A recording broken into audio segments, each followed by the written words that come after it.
Hello and welcome back, friends. Today, I'm so happy to be talking to Liz Klingseisen and Laura Lamory, women in real estate. I'm so excited. Thank you so much for being here today. Thank you guys for being here. Thanks for hosting us. Yeah, I'm so excited. So, what is it like to be running a mother-daughter business, a family business? How do you manage the challenges and the advantages of having one? Well, it kind of happened that we almost stumbled into it as far as being a mother and daughter business. It didn't start that way. I was actually just doing real estate coaching by myself. I was also doing real estate investing by myself for many years. I've been a real estate investor before Liz was even born. So she grew into a real estate environment. And then a few years ago, about 7 years ago, she decided that she wanted to get into real estate investing as well. Although she can share with you that she had no interest. And so eventually she also started coaching with me also. So it kind of was a progressive thing. It wasn't really something that happened overnight. And now I think we bring two different perspectives to the business. I am more from the old school. I have the experience. I've been in the business 35 years. Elizabeth is more the younger generation, the more dynamic way of doing business. And so, yeah, we bring two different perspectives and experiences. Liz? Yeah, like she said, I had no interest in real estate till I was closer to 25, 26. I started as her assistant just because I needed to work after my divorce, and it just slowly turned into us working together as co-founders of Real Estate Investing Women and just really growing together there. And yeah, it just kind of was something that just naturally occurred. And we actually do really well working together. I know a lot of families can't, but we managed to work together really well. It's amazing. I think it can be a challenge, but it also has so many advantages, right? Having so many knowledge already in the family. So that's amazing what you're creating together. I wanted to go, straight to the heart of the matter here. What are my options if I want to invest in real estate right now? Liz? Well, I mean, it just really depends on what you're wanting to do and what your current situation and finances are like. A lot of our investors are getting into wholesale right now just because it's the safest bet, which is basically flipping the contract for a property to an end buyer. We do have a few students that are really jumping into Airbnb short-term rentals. They just love that idea. And Airbnb is really booming right now. And then if you have the capital and the finances, or you have a way to access that, then we have a lot of people that are coming in as landlords and owning rentals, or they're fix and flipping. With the market right now, I've seen a kind of a hold on the fix and flip as people kind of see where the numbers are going, but they are still doing it. It's just they're being way more conservative with their numbers. That's amazing. Mm-hmm. Laura, would you like to add to that at all? No, I think you did a good job. Laura, I do want to hear from you.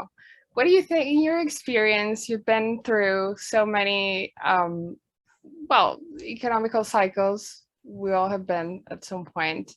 And now we hear a lot about, what's coming after all this spending, and a lot of overwhelming in the news. And what are your advices or your best advice around cash management, or what to do, where to invest, where to look at, given our current situation and what's coming?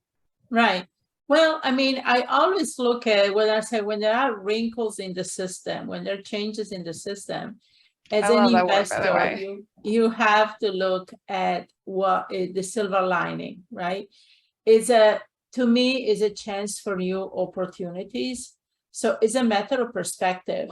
You can sit there and think that is, what am I going to do now? And, everything is going to fall apart. Or you can look at it and say, okay, actually this is a good time. There needed to be a change, right? And we needed to do something different. It needed to bring new opportunities, a new way of doing business. Let's face it, when COVID happened a couple of years ago, and a lot of people decided to panic, right? Buy into the whole drama in the media. Other people say, okay, how do we reinvent ourselves? Remote working, social distancing, all those things brought a new way to look at the business. So as far as real estate is concerned, it's like now actually, like I said, it became a silver lining in a way, because virtual investing, meaning investing long distance or investing even locally, but without looking at the properties. Before that, it was done, but it was a little more of a struggle. People were not really receptive to it. Property owners say, what do you mean you don't come and see my property? What do you mean you're not in person going to show the property? But now people actually don't want you to come in person or be there. Most of the people are still kind of hesitant to that. So they got more comfortable with the fact of doing this virtually, using different tools and apps and situations to do this virtually without being in person. They're okay with, sending you pictures and videos of the property in order for you to get your estimates together. So it opened up a whole new way of doing business. And I think over the next 3 or 4 years, we're going to see really huge changes in technology and the way of looking at real estate. We already are, and they're just going to exponentially grow. So like I said, it's a silver lining, it's a new way of doing things. I think it brought a new awareness. And so to me, it's a positive thing when things change. It means we're going to do different type of business, and the people that are not, they're going to actually have this vision and they understand that they're not going to run away, right? They're going to actually say, okay, let me see here what I can do. And people during this time actually make more money than people before that, because a lot of people run away. So there's not much competition, and the people that are in the business reinvent themselves, and they're going to make even more money. That is so important what you said at it's about running away when things get hard, and right? How keep going give you the advantage. Yeah. So Liz, I want to talk to you about changing careers. You kind of said that at the beginning, because you could change careers from if what you're doing does not align with your values, or because of emotional, because of life, right? And what happens in the years. And so I do want to talk to you about that, how important it is to find something and creating it, and that aligns with your value. And what's your experience around those lines? The biggest thing is, if it doesn't align with you, if it's not a desire that's in your heart, you're going to procrastinate and not be as happy as if you are. So for me, for an example, my alignment is coaching. I genuinely love it. Yes, I'm in real estate and I like it, and it's nothing like that. It's definitely provided a tool for me to reach more people and be able to coach. But because it's a passion of mine to coach and help women, and that's my alignment with what I want to do for the rest of my life, I see that as more as an opportunity. And you don't mind working. And they say when you love what you do, it doesn't feel like work. And that's really what it is. And what people get into real estate for is it's a desire. This is some passion. I talk to a lot of women, thousands of women every year, and it's been a passion of theirs for years. And they just, never acted on it. And they stayed somewhere where they were miserable because they were comfortable. They didn't, even if they were not comfortable, they were comfortable with knowing the day to day, knowing how to expect a paycheck and what they were going to make and all that. And entrepreneurship is not for the faint of heart. And so I always say, if you have a desire there, you have to go for it. You have to go full for, because that's, God, the universe, what you believe in's way of giving you your we call the lottery ticket to your financial freedom and to your best version of your life.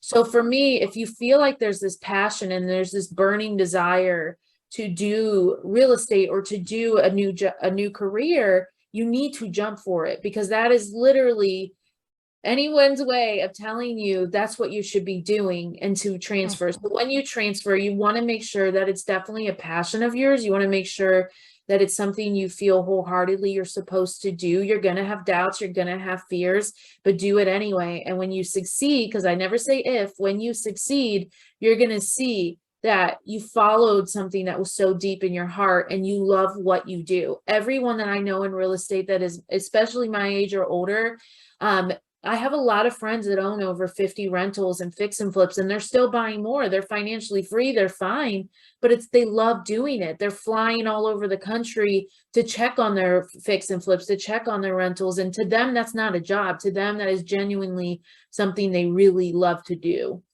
And so I feel like when you're in alignment, it just feels natural for you. I love what you said and where you started, because you're not one thing, right?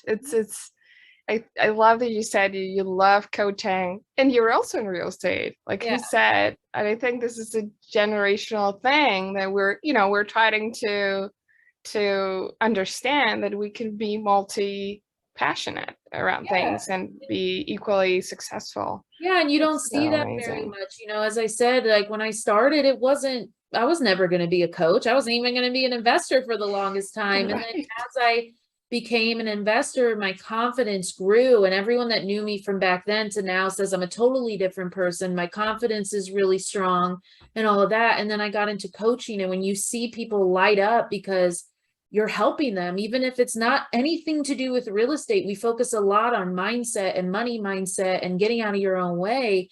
And when you do that, it does become that passion to help more people. And so between helping sellers and helping buyers and helping our students, I definitely feel like, aligned, and people can see that. They can see when you come through as authentic. And so what I recommend for anyone else is to really just work on what inspires you and then take that first step, because as scary as it is, that could be everything. Your whole life is on the other side of fear, is what they say. And I truly believe that when you face your fears and you go through, your whole entire life is on that other side. It's amazing. It's sad. I think it's wrongly said, because it doesn't have to be that way, but that being an investor could be a lonely path. Like, oh my God, where do I start? Yeah. So, and then the community idea comes to play, and how can we be an investor and also do not feel lonely about it? Like, oh my God, where do I start? How can we take advantage of community? What are your thoughts around those concepts? Investors, it is a very lonely field. There's a lot of competition. There's a lot of people trying to get you out of the field and all of that. And it can feel very isolating.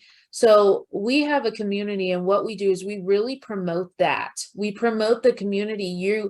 You aren't paying to get into a coaching program. Yes, it helps. You're paying to be around like-minded people that are exactly where you are or where you've been and where you're trying to go. And so people that meet me, I'm 32, right? So people that meet me are like, oh my gosh, when they hear my story of where I was at 25 and 26 compared to where I am now, they're like, I can do that. Like, I have women that cry to me daily saying, that this is, they believe in it because they see it happening for someone else. And so to be in a community where you see women going for what you're doing and they're helping each other out, because I feel like women, we help. We're natural helpers. We help women out. We don't want to see another woman struggle.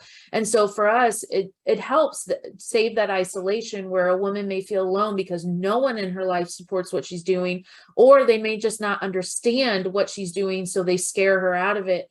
And it really, I would say, and I think Laura would agree, that community is probably the most important part of any mentorship program you join, because that is where it's the game changer. That's where you feel that empowerment, you feel that strength to keep going, that confidence, because you see women every day sharing their wins, and that really does help. You want to add something, Laura? No, I think she has it right on point. Yeah, it is like what you said, it is a lonely business. And, when I started back in the 80s, it was mainly a male dominated area. It still is, but back then was even more so. The thing is, I never really realized that it was. I never questioned, okay, I'm in a minority here. like everything else is a matter of how you perceive it and how you position yourself. I actually saw that as an advantage because the people could connect with me more, it was easier. I wasn't coming through as a lot of the male counterparts in investing. So actually I had a, better way to get into, to talk to a lot of these potential owners and sellers because of being a woman. And even now in the industry as a coach, a lot of time I ask men, why did you choose us as a coaches? It's because we trust you more, than the male in this business. So, and this was something I got from the beginning when I became a real estate agent in Hawaii back in 1987. And I was in a real estate company of 75 real estate agents and 74 were women because the owner of the company believed the women were better at this. And this is something that I've always, like I said, I never saw it as a disadvantage. I was never afraid being in it. I always took it as an advantage. And like they say, keep your friends closer, but your enemies closer. Even as a real estate investor through the years working, I always had very good connections with the men. I remember when I was heavily into buying properties at auctions, and I also owned an art gallery, and I was inviting the overall people at the auctions that were all men to my art openings. I was inviting them to these get-togethers so that I could keep them friends, because then it would help me to really push forward in the business, even if I didn't have as much money as they had, because they had a vast amounts of hedge funds. But the thing is really just seeing that to your advantage and use your quality as a woman is priceless. Yeah. Yeah, I'd say that too. I'd say you really don't, even as the younger generation, more and more women are coming up and dominating a field that was made for men, right? And so I feel like I've seen that. I've never really noticed. I know that I've talked to people that have been really mistreated by men in the field, but for me, I never really cared. And I think it's because I was raised by Laura, where I saw a woman dominate, especially when she was going, like there were rarely no men. I mean, even as I started, there weren't as many women as there were and now. And I really believe that it's a mindset thing. As long as you just continue to go forth and not stress over, oh my gosh, there's like 100 men in the room and 2 women, be the woman that stands out then, there's nothing wrong with that. And I think when you have that mindset shift where it doesn't matter who's in the room, the only person you need to worry about is yourself and your confidence and keeping yourself, your mental state up during all that. It doesn't matter because you can just, I think, okay, well, I'm just going to rock this and move on with it. I've been in a room where it's just me and Laura and we're the only women, and we never let that affect us. That's so amazing. And I'm thinking or questioning that when you don't see, sometimes we don't see the obstacles. And that's also great because we're so set on our goal that we're not aware of what's an obstacle. And once you are, because you saw it, what am I going to do about it? How I'm going to see it or change it, which is a matter of mindset, right? It's what am I going to do with this? Am I going to, make it an advantage or, see the obstacle and Right. just I think when people realize there's an issue, they make it a bigger issue. Whereas if they just kind of let it be what it is, you can't change how men are going to treat you in this field. You can't change how anyone's going to treat you in this field. You never know you're going to call a seller and reach them on a bad day. So it's just more of just making sure that you mentally are strong and you mentally stay there at a good positive rate for yourself. And I could see that it not affecting you as much. It's only an issue if you make it an issue, just like men are only dominating this field if you feel like men are dominating this field. Okay, so listen, Laura, I know you wanted to gift something for our community. Do you want to talk about that? Yes, definitely. So there are a couple of resources I would love to share with you. First of all, our website is very simple, realestateinvestingwomen.com. Again, that's realestateinvestingwomen.com. And we also, when you go to the website, you look at the top corner on the right, we have actually a button where you can join our community, which is our Facebook group. It's very highly interactive. Liz can talk a lot more about the group. We get, hundreds of comments, interactions every day. So, and we do also training. Every week it focuses on a particular training about real estate investing. And also we do a lot about mindset, because we believe that mindset, 80% of your success will depend on mindset, right? And the other thing is also, if you just, you will see also a way to download our free ebook of 7 steps to successful real estate investing business, where we share with you the 7 steps in sequential order of what to do from starting to really getting your first deal closed. So all the resources are on our homepage at realestateinvestingwomen.com. Yeah. Guys, thank you so much. I'm so happy that I talked to you today. Thank you so much for all the value you have given me and the whole community. And see you. I hope to see you soon. Yes, thanks for having us. Thank you.